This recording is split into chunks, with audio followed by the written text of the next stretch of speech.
Suspense.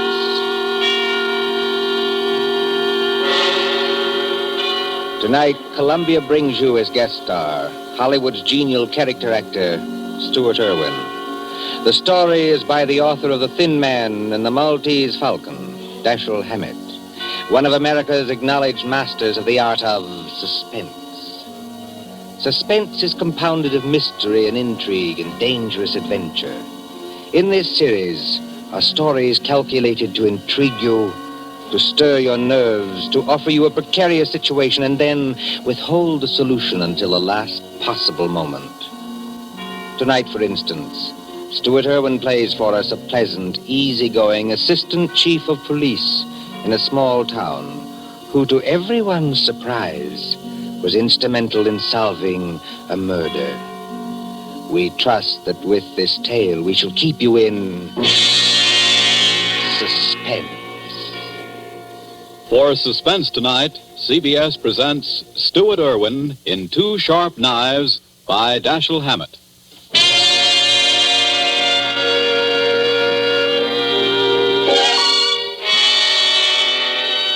Shortly after 2 a.m., a poker game had just broken up at Ben Camley's, the doctor coroner of Deerwood City. Scott Henderson, Deerwood's chief of police, and Wally Shane, his assistant, were standing outside. Where are we heading for, Scott? Let's walk across the street, Wally. Railroad station. Gee, aren't you afraid of the excitement, Chief? Don't you think that watching the 211 come in is apt to be too much for your blood pressure? Well, if it is, Wally, you can always carry on.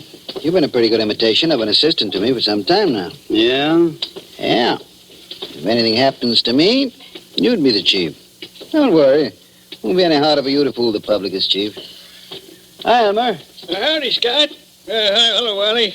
Kind of late for you boys to be around, ain't it? No, I don't know. We sort of figured we'd put the town to bed tonight. How's the 211? On time? Right on the nose. She ought to be blowing for the bend in just about 3 seconds now. Yep. What'd I tell you? It's her now. You expecting anyone on her, Scott? No, Elmer, I'm not expecting anyone. Wally and I just thought we'd come over and watch you come in, that's all. You know, Elmer, you never can tell who might get off, though.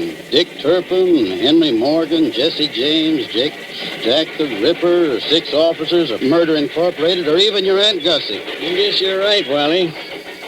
Well, here she be. Pardon me, gents, but I gotta be rolling the wagon out to the baggage car. Hi, Elmer.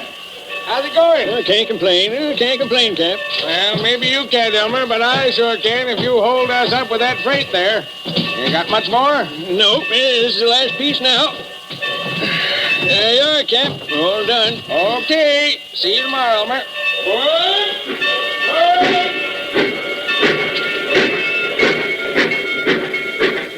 Hey, Scott, do you see what I see? I mean, do I see the man who just got off that train? The answer's yes. Well, he's a ringer for the guy we got a picture of. That is the guy. Well, then, what do we do now? We take him, Wally. My car's at the corner of the alley. But, Scott... We'll tail him up the street. Okay, Scott. There he goes now, over toward the taxi stand. Come on, let's follow him.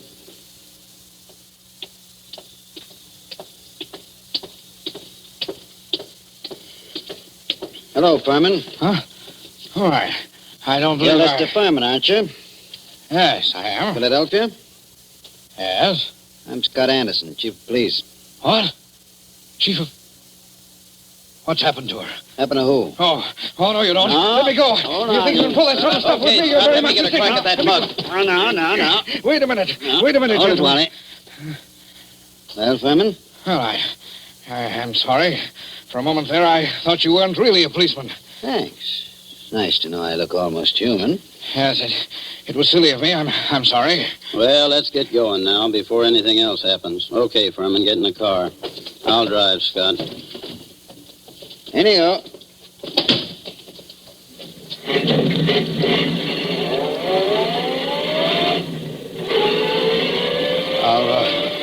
Are you taking me to police headquarters? That's right. What for? Philadelphia?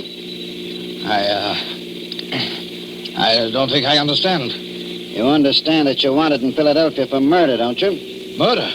Why, That's ridiculous. That's... Who told you that? Well, it's a cinch he didn't make it up. But wait, there must be... Take it easy now. Just wait till we get down to headquarters. And I'll show you what I mean.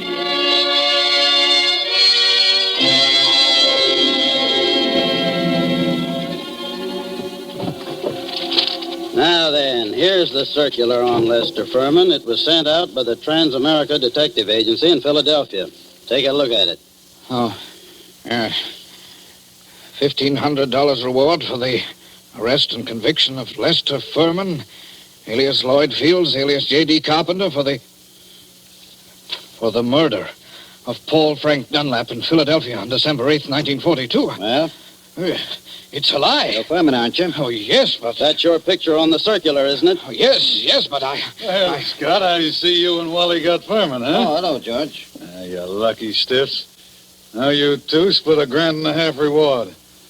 I never seen nothing like it. You know, if it ain't vacations in New York at the city's expense, it's reward dough. Judge, someday, if you don't remember you're the jailer around here, not the D.A., you're going to be wearing your teeth on the outside of your lips, and I'll be the guys who arrange them that way. Savvy? Just because you caught a guy who's hot in Philadelphia. It's a lie. It's a frame-up. You can't prove anything. There's nothing to prove. I never killed anybody. I won't be framed. Take it I won't be easy, framed. Furman. Take it easy. You're wasting your breath on us. Save it for the Philadelphia police. We're just holding you for them. But it's not the police. It's the Trans-America Detective... turn you over to the Philadelphia police. Mr. Anderson, Well, then there's nothing I can do now. There's nothing any of us can do till morning. You'll have to search you now, then we won't bother you anymore till they come for you. But Wally, you look through his bag. I'll see what he's got in his pockets. Okay, Scott. Well, all he's got on him are some business cards, a few letters, $160, a book of checks in the Philadelphia bank, and a few odds and ends. What's with the bag, Wally? Not much. A couple of changes of clothes, some toilet articles, and... Oh, here's a .38. Loaded. Pretty little thing, isn't it? Okay, put those things in what I got in the vault. All right, George. You can take Furman now and lock him up. This is the most ridiculous Come thing along, darling, come on. We ain't had nobody in our little hooskull for 3 days running. Hey, yeah? You'll have it all to yourself. Just like a suite at the Ritz. But Go on, in you go. I tell you, you're making a mistake. I demand to be allowed to get in touch with my lawyer. I won't forget. Hey, how about you boys cutting me in on a little of that blood money, huh? Oh, sure, George, sure. I'll forget all about that 2.5 you've been owing me for 3 months. Make Furman as comfortable as you can, George. Take good care of him. He's valuable, huh? Yeah, now, if it was some bum that didn't mean a nickel to you... George, any day now, I'm going to forget that your uncle is county chairman and throw you back in the gutter just to see how high you'll bounce. Remember that. Oh, Scott, I didn't mean nothing. That's all, George. Never mind the rest. I'm going home now. If anything's urgent, I can reach there. But get this. I don't want to be disturbed. Unless it is urgent.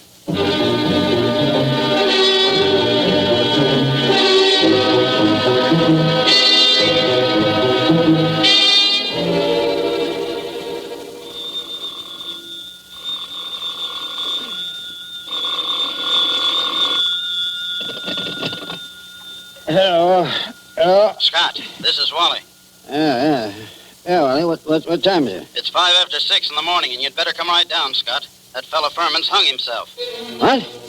Furman hung himself? Yep, by his belt, from a window bar. Deader than a mackerel. I'll be right in, Wally. Phone Doc Camsley and tell him I'll pick him up on my way down. No doctor's gonna do Furman any good, Scott. Well, it won't hurt to have him looked at. You'd better phone the chronic court at Douglasville, too, and file a routine report. Already did that. And what's more, hold on to your seat. The DA's on his way over, in person. The DA? Yeah. I'll be there before you hang up, Wally.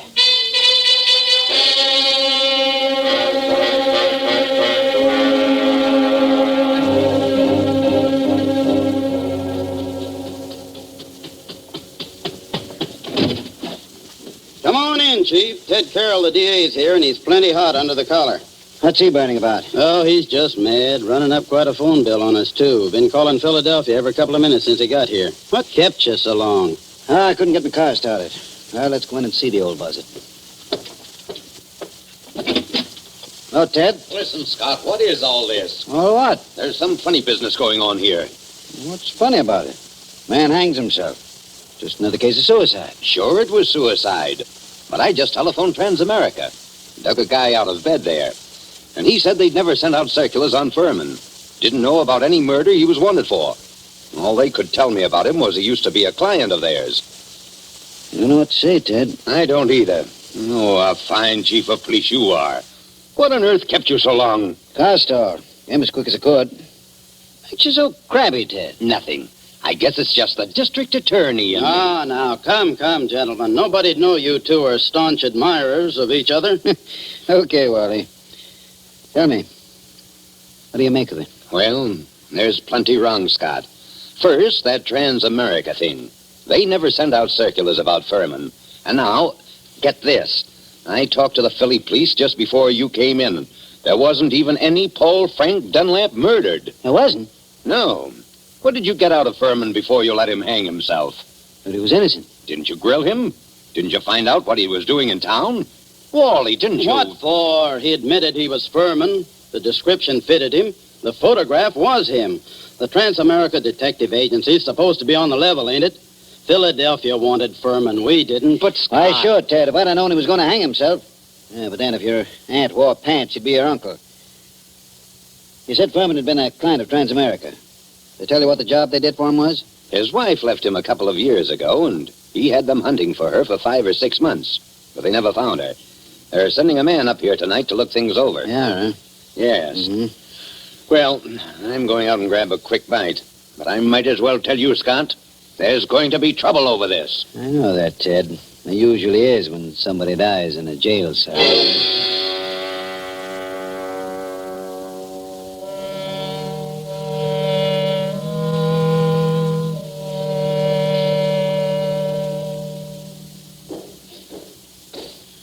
Well, so what's become of that 1,500 fish now, huh, Scott? What happened there last night, George? Nothing. Furman hung himself. Did you find him? Uh-uh. Wally took a look in here to see how things was before he went off duty, and he found him. You're asleep, I suppose. Well, I was catching a nap, I guess, but everybody does that sometimes, Scott. Even Wally sometimes when he comes in off his beat between rounds. Yeah, but I always wake up when the phone rings or anything. Oh, sure. Well, suppose I had been awake. Can't hear a guy hanging himself, can you? Did Doc Camsley say how long Furman had been dead? He done it about 5 o'clock, he said he guessed. Oh, you want to look at the remains, Scott? They're over at Fritz's undertaking parlor. Not now. Hey, and speaking of firemen, what are you going to tell the guys from Transamerica when they show up here tonight?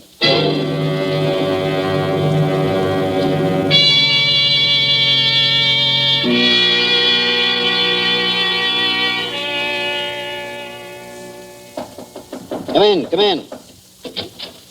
Oh, they told me I'd find you here. You're Chief Anderson, aren't you? Yes, that's right. I'm Carl Riesing, assistant manager of the Transamerica Detective Agency in Philadelphia. This is Mr. Wheelock, who was Lester Furman's personal attorney. Glad to know you, Mr. Riesing.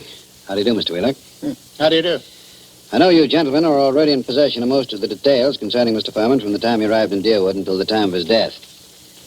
But perhaps you don't know that the police of most towns in our corner of the state have also received copies of this same reward circular. Take a look at it. Oh. I must say this circular is an excellent forgery.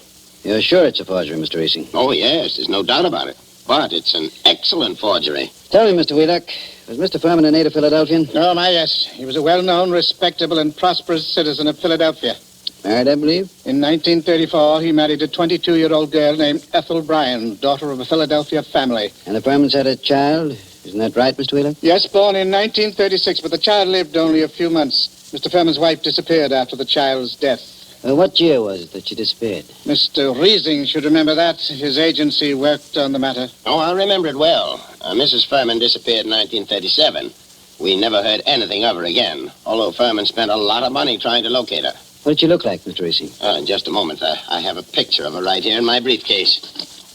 Here it is. Quite pretty, isn't she? If you care for that type. I see what you mean, Mr. Wheelock. Well, she's attractive as that. Judging by this photo, I'd say that she was a small-featured, pretty blonde, with a weak mouth and large, somewhat staring eyes. That's an accurate enough description, all right. If you don't mind, I'd like to have a copy made of that photograph, Mr. Reesing. Oh, you can keep that one if you like. It's one that we had made up at Transamerica. Her description's on the back. Thanks. Did Furman ever divorce her? No, sir. He was a lot in love with her, and he seemed to think that the child's dying made her a little screwy so that she didn't know what she was doing. That's right, isn't it, Mr. Wheelock? That is my belief, Mr. Reesing. You said Furman had money, Mr. Wheelock. About how much did he have? And who gets it? I should say his estate will amount to perhaps $500,000 left in its entirety to his wife. Mm-hmm. It's quite a handy sum for anyone to have, I'd say. Mr. Wheelock, everything shows that somebody framed Furman into the Deerwood jail. And that frame-up drove him to suicide. But there has to be something else. A lot else. Well, then, what are you going to do? I'm going across the street to the undertaking parlor and have a look at Furman. I'll see you later.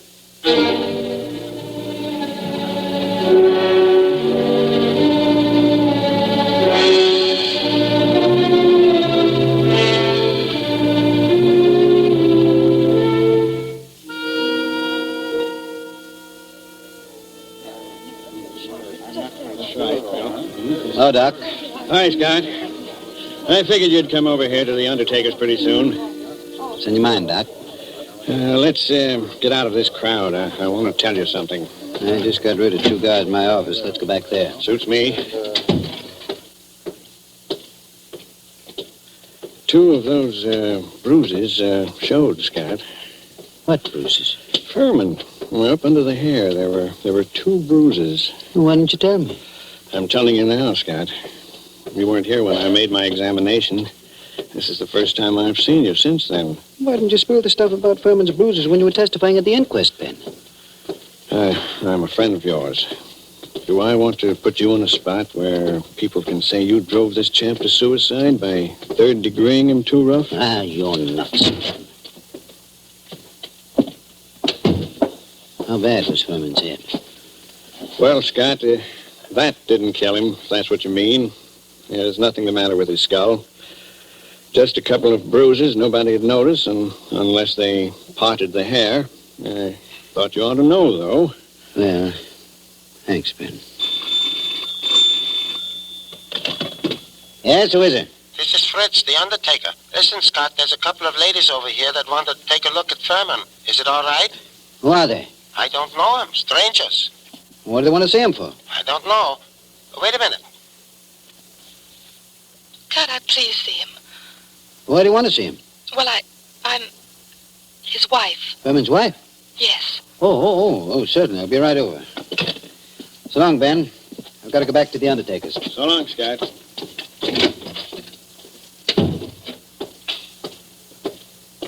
Hey, Scott.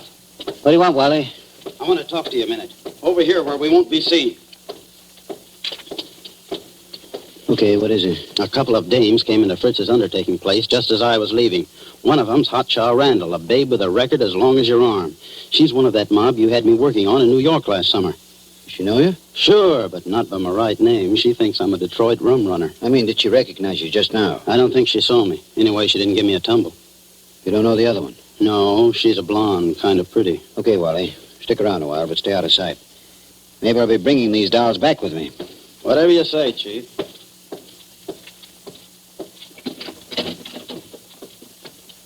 Oh, there you are, Scott. I wondered when you were coming. This is Mrs. Furman, and this is Mrs. Crowder. How do you do? Hiya, Chief. They just saw the body. Mrs. Crowder, I thought your name was Randall. What do you care, Chief? I'm not hurting your town any. Don't call me Chief. You city slickers, I'm the town whittler. Thank you for letting me see him. It's all right, Mrs. Furman. But I'll have to ask you and your friends some questions. So if you'll just come across the street to headquarters, we'll get on with the routine.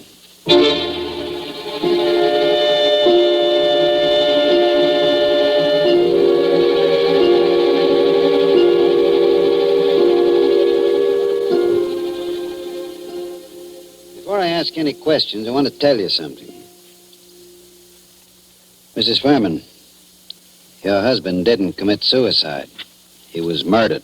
Murdered? Ah, Chief, we got alibis. We were in New York, and we can prove it. And you're likely to get a chance to.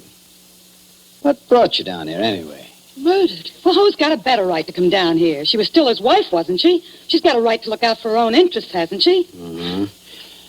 It reminds me of something. Excuse me a second. I've got to make a phone call in the next room.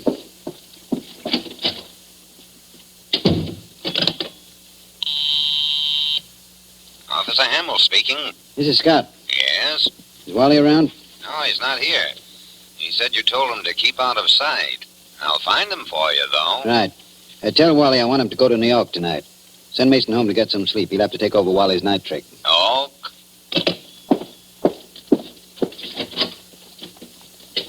Mr. Anderson, do you think I had anything to do with his death? I don't know, Mrs. Furman. I know he was killed. I also know he left you something like $500,000. Wow. Dollars? Dollars. All right, Chief. Let's stop clowning. The kid here didn't have a thing to do with whatever you think happened. No? No. We read about Lester Furman committing suicide in yesterday morning's paper, and about there being something funny about it. And I persuaded her she ought to come down to deal with Anderson. I wouldn't have done anything to hurt Lester. I left him because I wanted to leave him. I wouldn't have done anything to hurt him for money or anything else. Had I wanted money from him, I would only have had to ask him for it. That's the truth, Chief. For years I've been telling Ethel she was a chump not to tap him. But she never would. I wouldn't have hurt him. Why'd you leave him then? Oh, I don't know how to say it. The way we lived wasn't the way I wanted to live. I wanted... Oh, I don't know what. Anyway, after the baby died, I couldn't stand it anymore. Excuse me. Hello? Oh, yeah, Hammer? You gave Wally the message? Yes, I want him to go to New York tonight. Okay, where is he? Home? He is home, huh? Okay, thanks. Mrs. Furman, this circular that got your husband in the jail. Did you ever see that picture before? No. Well, that can't be. It's a snapshot I have. It's an enlargement of it. Who else has one? Nobody that I know of. I don't think anyone else could have one. You still got yours? Yes. Don't remember whether I've seen it recently. It's with some old papers and things. But I must have it. Well, Mrs. Furman, it's stuff like that's got to be checked up. Neither of us can dodge it. Now, there's two ways we can play it. Yes? Mrs. Furman, I can hold you here on suspicion until I've had time to investigate things. Or I can send one of my men with you to check up in New York. Yes? I'm willing to do that if you'll speed things up by helping him all you can. If you'll promise you won't try any tricks. I promise. I'm as anxious as All you right, are. all right. How'd you come down? We drove down. We got a great big car. That's my car, see? That big green job across the street. Yeah. And my man can ride back with you, but no funny business. Oh, don't worry, Chief. Come on. We're going to see Wally Shane, the man who's going to drive to New York with you.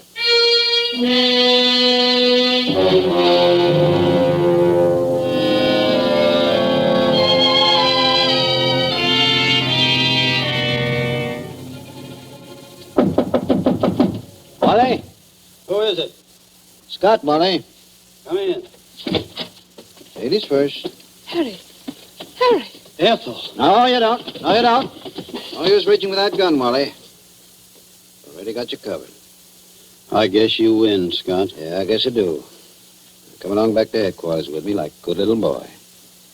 Wally, you're under arrest for murder.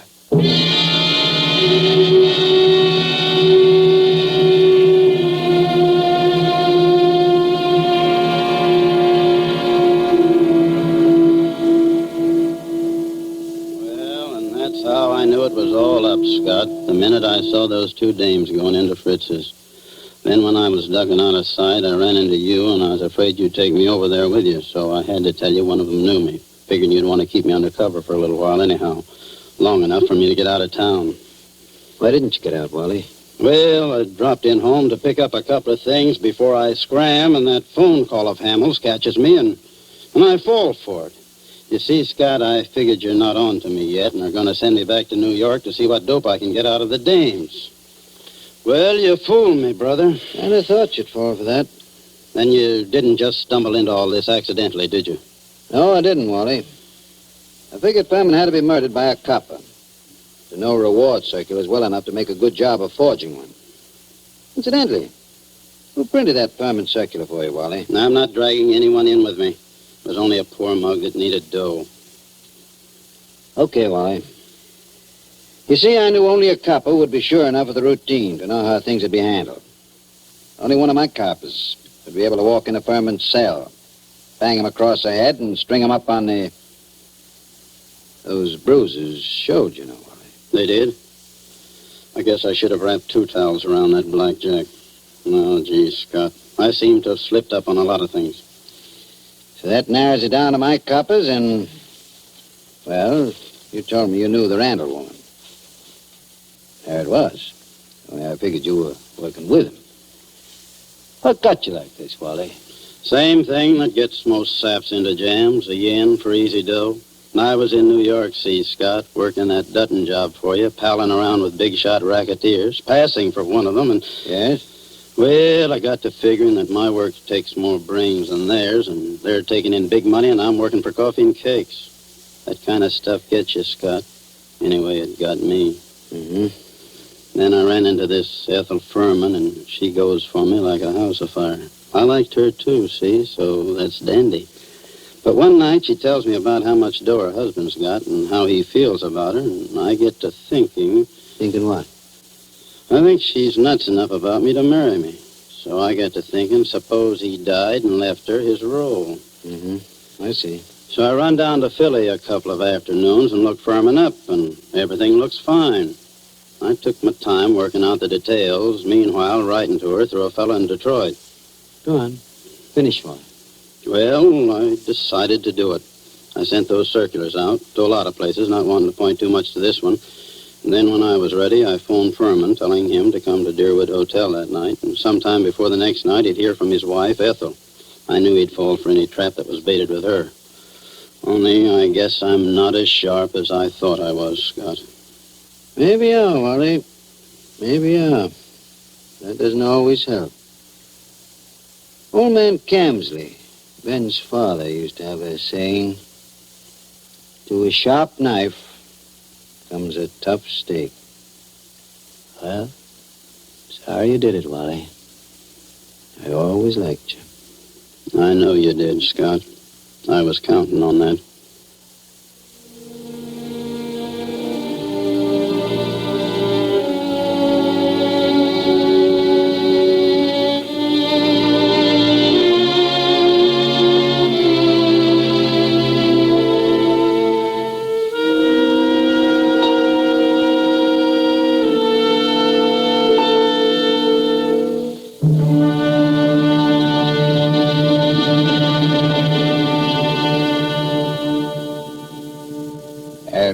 So ends Dashiell Hammett's 2 Sharp Knives, starring Stuart Irwin. Tonight's story of suspense. Columbia presents these tales of mystery and intrigue and dangerous adventure for your relaxation and enjoyment. Next week, suspense will not be heard because of a special holiday broadcast. Columbia's review of the events of the year, 12 crowded months, which has been scheduled. On the following Tuesday, January 5th, there'll be another in this series. Same hour, 9:30 Eastern Wartime. William Spear, the producer, John Dietz, the director, and Bernard Herrmann, the composer-conductor, are collaborators on Suspense. This is the Columbia Broadcasting System.